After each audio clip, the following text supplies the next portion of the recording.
আসসালামু আলাইকুম ওয়া রাহমাতুল্লাহ।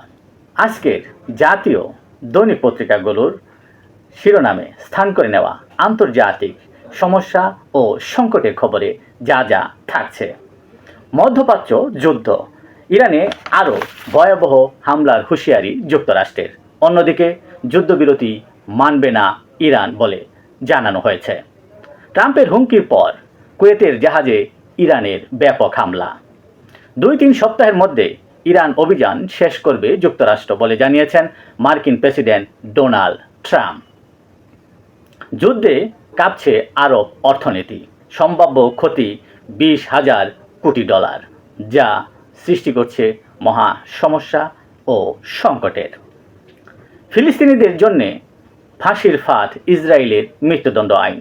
এতে বলা হয়েছে প্রাণঘাতী হামলার দায়ে দোষী সাব্যস্ত ফিলিস্তিনিদের শাস্তি মৃত্যুদণ্ড। প্রথমবারের মতো পাল্টা হামলার সক্ষমতা অর্জন করল জাপান। এতে ওই অঞ্চলে নতুন করে উত্তেজনা সৃষ্টি হতে পারে বলে বিশ্লেষকরা মনে করেন। আজকের মতো এখানেই শেষ করছি।